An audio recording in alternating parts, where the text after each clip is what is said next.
How we doing, boys and girls? This one's going to be a little bit different. It's trucking related, but it's not anything I'm hauling or moving or where I'm going or anything of that nature. This is actually talking about the good old CB radio. Why I think everybody needs one, why you need to keep it on, and what my radio is. First, I'm going to say everybody who drives a truck for a living, or even drives anything for a living, if your job is commuting back and forth and you're going somewhat long distances, if you've got 100 miles of interstate to travel back and forth, say you're a traveling businessman, businesswoman, sales, whatever, you travel for meetings, you're going on vacation, even though you're not traveling for a living. If you're driving from, say, you live in Idaho and you're going to Nebraska, unless you're right on the border of Idaho, even still, I mean, it's worth having. Everybody that drives for a living should have some sort of communication. If you're, say for example, and I've witnessed this with my own two eyes, if you travel through the mountains in West Virginia, wonderful state, by the way, if you've never been there, make it a point to go there. A lot of nice scenery if you're into that. Plus, the pepperoni roll originated in West Virginia, in Fairmont, West Virginia. I know my food. Anyways, I've seen it with my own two eyes. When you travel through West Virginia, you will see less and less people talking on the phone and driving, depending on what part of West Virginia you're traveling through. And you will see more and more, usually pickup trucks, because that's what a lot of people drive down there in the hills in West Virginia. You'll see more and more vehicles, four-wheel drive, because it's necessary, with CB antennas. I have seen more vehicles with CB antennas on the public roadways in West Virginia than I have anywhere else that I've been. Reason is, you're in the mountains somewhere. Your cell phone that everybody lives on nowadays, if you're not talking on it or texting on it, you're scrolling through Facebook or Twitter or Instagram or whatever it is. 90% of today's generation, especially around my generation and younger, live on their phone. I do not. I could give a crap less what everybody else is doing unless I'm around them. If I'm around them, I already know what they're doing. I don't need to look at their Facebook profile status update to be like, oh, so-and-so's going to the pool. Who cares? I don't mind when people post pictures of what food they're eating and where they got it at, because if it looks good, I might try and go there. But if you're in the mountains somewhere and your vehicle breaks down, what are you going to do if your cell phone don't work? Start walking? I don't want to walk. You want to walk? I don't like walking. I'm going to grab my CB and I'm going to, first I'm going to try 19, the truck driving channel.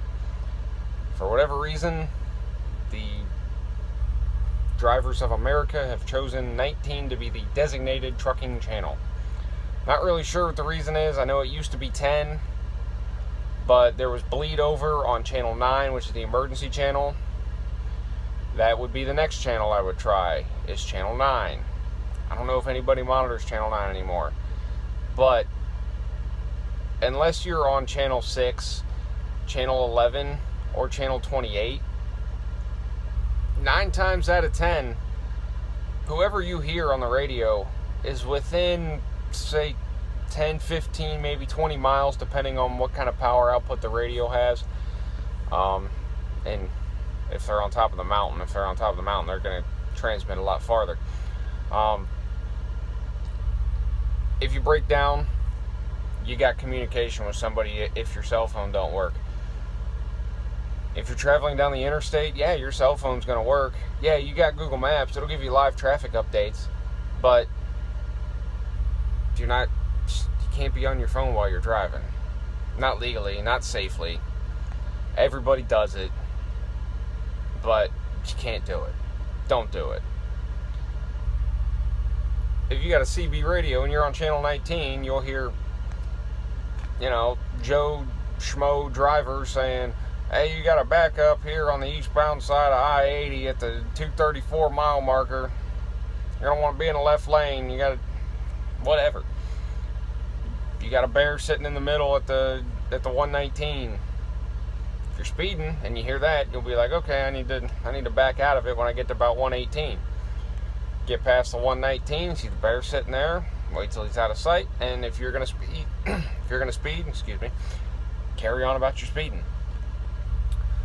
It is a very, very useful tool. Every truck driver should have one. And if you do have one, it should be on. It doesn't have to be, on to the point where all you hear is all day. No. You can back the RF gain down or turn the squelch up so you can only hear people within, 10, 15, not 10 or 15, 3 miles away, if you want to go that far. Turn the squelch up, back the RF gain down, whatever. It's not going to bother you if you turn the RF gain down or the squelch up. Reason I think everybody needs to have it on, if they have one, is I travel on I-40 through Arkansas between West Memphis and I-440 at Little Rock every week. There is constantly a backup on I-40 because they are having construction. It's been going on I've been running the Texas board 4 or 5 months now. They were, elbow deep in construction 4 or 5 months ago. And it's showing no signs of being completed anytime soon. But I kid you not, every time there's a backup on I-40, which I go around it. I travel it so much, I know the routes, I know the roads around it. I'll bypass the backup before I even get to it. But in the event that I come to a backup somewhere else, my CB radio is always on. It doesn't matter if I'm running alone. If I'm running with somebody and we're chatting a lot, we'll go to a different channel so we're not hogging up 19. Our company actually has our own designated channel that we like to hang out on. But we don't hog up 19, but I'll bump down to 19 frequently just to see if there's a backup or whatever the case is. But in the event that I run into a backup, traffic's at a standstill, and I'm running alone or I'm on 19 with somebody else, every time you'll hear somebody say, hey, you got a backup up here at, 238. I'm coming up on 238, so I'm like, okay, well, I'll keep my eye open. And you respond to them. 10-4, copy that, appreciate it, driver, you're looking good, back the other way, whatever. Every time we'll be sitting in the backup, you'll hear people constantly.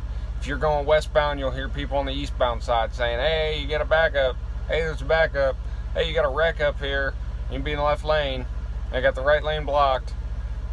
Every time you'll pull up, you'll be sitting there and some super trucking, I want to listen to my headphones and put my foot up on the dash while I'm driving, kind of super trucking genius. He'll come up to the backup, turn his radio on, grab the mic, hey, what's going on up here? Somebody will just get done saying, hey, there's a wreck up here. 10 seconds later, hey, what's going on up here? Somebody just told you. You didn't have your radio on? And you'll hear 7, 8, 9, 20, doesn't matter. Constantly somebody is always asking, what's going on? What lane do we need to be in? How long is this backup? If you'd have left your radio on, you'd have known about it. You'd have known everything that you guys just asked. Everything. But I don't understand. I don't know how you can drive a truck for a living without a radio. It's not a toy. It's not something to... I mean, I guess it's kind of something to pass the time. If you know, have a conversation with somebody and then you look down and you're like, oh, I just went, 50 miles and it felt like 5. Which is always cool. It's always nice to meet new people. I actually met somebody because of my CB radio. We were going to the same place. I've never been there. He's never been there. We're chatting back and forth, trying to help each other out, trying to figure out how to get into this place. And we got in there, found out we couldn't load till the next morning, so we were sleeping there. Walked across the pizza joint. He bought me dinner for helping him out, and real nice guy. Looking forward to meeting him again. I didn't get his phone number, and I probably should have. It is a very useful tool. Whatever you guys do, you don't go to work if you're a carpenter and leave your hammer, or you don't leave your hammer in your bag until you have to absolutely have it. That's like a very important tool to your job. Just like that is. Very important tool to do your job. Your job's to drive a truck as efficiently and safely as possible. How are you going to be as efficient as possible if you don't know what's up ahead of you? Another reason you should always have it on, you should always have one. Just today, actually, I was coming down through Shreveport. There was a drop deck in front of me. He was hauling some ditch witch, I think it was. Some sort of equipment. And he had a crate in the middle. He chained the wooden crate. He had something else on top of it. He chained it down. His one chain is bouncing about that far on every little bump. If you know anything about a chain and a binder, if your chain is bouncing, it's loose. I hollered on the radio, hey, step deck, you got it on? Nothing. Step deck, you got your radio on? I tried describing the truck, describing the load. I told him, hey, 49 south, step deck, I'm hauling equipment, you got your radio on? No response. I was trying to tell him his chain's loose. The state trooper or DOT bear sees that, and you ain't got to find anything else. He can see his chains bouncing, you can pull him over, you can give him a citation for unsecured load. I'm trying to help a guy out. Didn't have his radio on. I guess in that case he deserves a ticket. So whatever. Get a radio, turn it on, leave it on, and use it. And by the way, if you're one of those guys that says, grabs your mic and goes, hey, how's it looking up here? Is the traffic backed up in Memphis? And someone responds to you, at least have a common courtesy and common decency to reply back something. Okay, thank you. 10-4 driver, I appreciate it. You're looking good back the other way. Something. Let them know you heard them, and tell them that thank you and that you appreciate what they're telling you. I mean, the amount of unprofessional and just overall rude, I'm out here for myself, screw everybody else kind of drivers these days is ridiculous. Absolutely ridiculous. But anyways, now I'll tell you a little bit about my radio. I'm going to stop this video, turn the camera around, and restart it because I can't do it while it's recording. So bear with me. Okay, my radio is not a CB radio. This is what they call a 10 meter mobile, amateur mobile transceiver.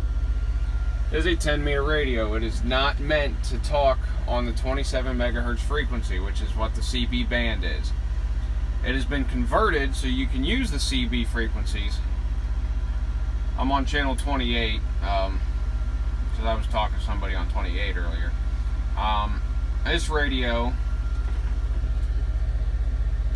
has the meter on it. It's a Stryker SR497 HPC, in case you didn't see that. Has a meter. It's at 5 right now because I'm receiving something, but I got it squelched up. From 0 to 150. This radio will do every bit of 150 watts max swing PEP output. You got, you know, the power and MON, which is monitor. The power is your RF output power. If you want to talk farther, you crank it to the right. You want to talk a little closer, crank it to the left. And you got your band. When it's converted, D is the CB band. You know, your mic plug, volume, squelch, mic gain, and your RF gain. And then your volume and delay and tone. That is your echo and your reverb. This radio, this little button right here, you can change the color of the face on it, which I just like to leave it at white. Hold it down, it'll fade like a dimmer. If you hold it and let it dim 3 times, it will cycle through every color on its own. It's kind of cool, but that's supposed to be like a lime green. It doesn't show up real well. That's like a dark green, but it's looking more like seafoam. Dark blue. Anyways, I leave it at, I leave it at white. And your mode here, you got AM, which is your CB, FM, with your 10 meter, and then PA, public address. Noise blanker and automatic noise limiter. You can hear the difference in it.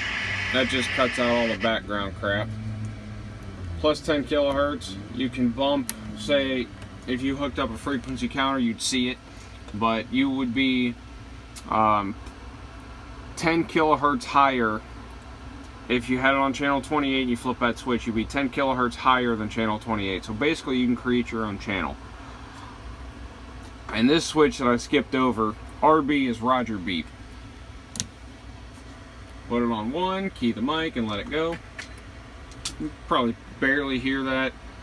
It'll beep once when you let go of the button. Put it on 2, beep twice. Radio's got cooling fans inside of it. It is a very, very awesome piece of equipment. It is by far my favorite radio that I've ever used. My second favorite would have to be the General Lee, but that one is actually my father's, but he doesn't use it, and I have used it a little bit. After the radio, we come back here. Got the microphone. You cannot buy this microphone anymore. This is a Road King RK56 Telex, and before anybody says, oh yeah you can, I've seen it at the truck stop, don't look at the display, but look at the one that they're actually trying to sell you and tell me if it says Telex Turner Road King 56. It won't. It just says Turner RK56. My gear keeper here is my retractable mic hanger. The little string in here kind of wore loose, or wore out, so I put that on it, and it's actually wearing through the aluminum right there, but whatever, it'll work. Gear keeper's hooked up to this bungee right here that I've got, that I've got between 2 of the buttons there. This bungee right here is just to try and keep this as straight as possible, because most times you let it hang down, it will end up breaking a wire inside of the mic. excuse me, inside of the microphone jack plug. And then your mic will quit working. I went through 3 or 4 different mic cords that way. I tried the metal cord. I wasn't a huge fan of it. It's 4 feet long. You had to take it from here, leave it hang down, put it back up, through here, hang down to here, back up. It just got in the way. It works nice, and it's more durable, but it gets in the way. And that's only half of the setup here. Coming out of the radio, I have RG8X coax. It doesn't matter what the length is. Everybody will say, oh, you need 18 feet. No, you don't. You need... My formula is 1 to 2 feet extra, 1 to 2 feet more than what it takes to go from the radio to the antenna. Speaking of antenna, it's dark out, so you really can't see it real well. I'll get the flashlight.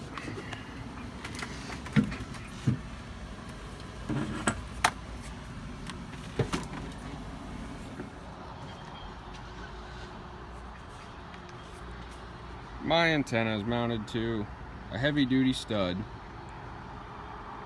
that is a Monkey-made MM9.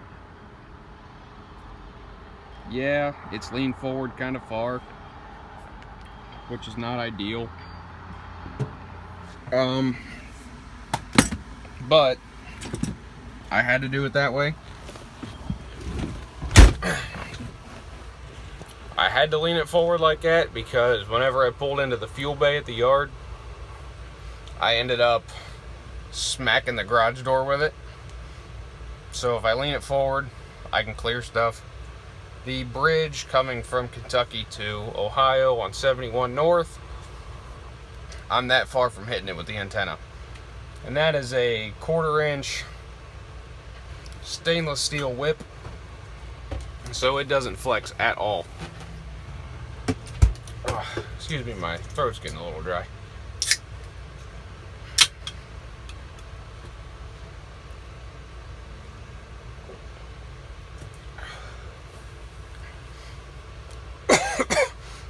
It doesn't flex at all.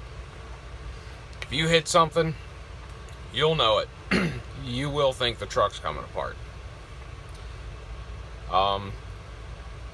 I chose that antenna not because I need it to handle the power of the radio, but because I like the looks of it, I like how durable it is, and it is one of the best performing antennas that I have ever dealt with the exception of the 102-inch stainless steel whip with a 6-inch spring. That is the most sought after and greatest antenna ever made. But not everybody can have 108 inches of antenna. If I'm hitting stuff with the Monkey-made, I'm going to be hitting something, a lot more somethings, with the 102-inch whip.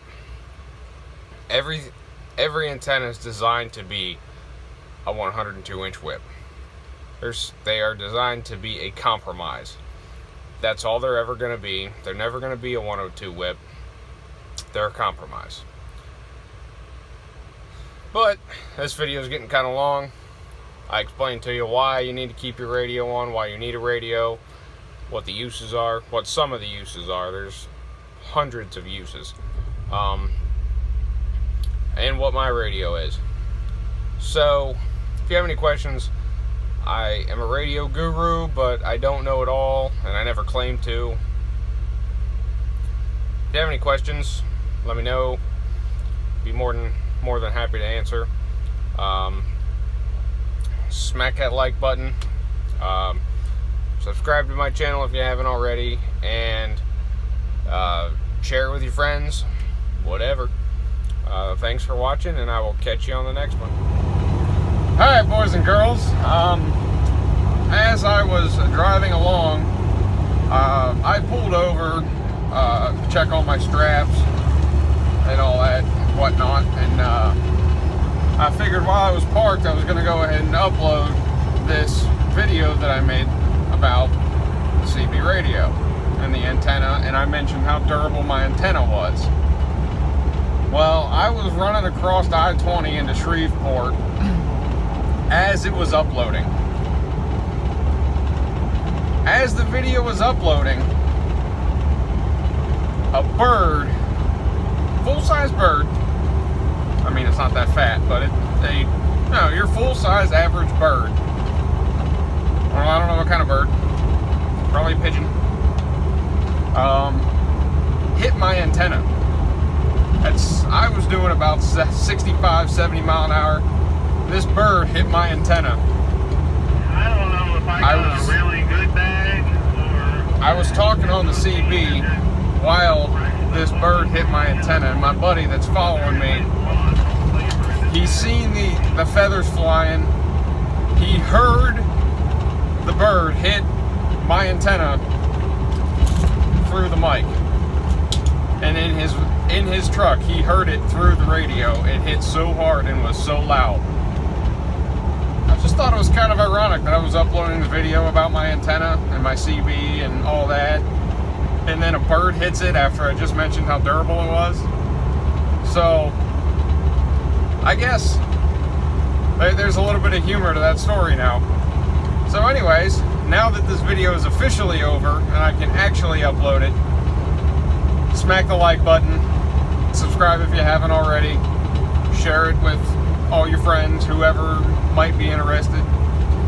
You can tell my story about the bird hitting my antenna. It killed the bird, unfortunately. I feel bad, but shouldn't have ran into the antenna. It's big and shiny and should have seen it. I don't know. But yeah, anyways, thanks for watching. Keep the shiny side up and dirty side down, and I will catch you on the next one.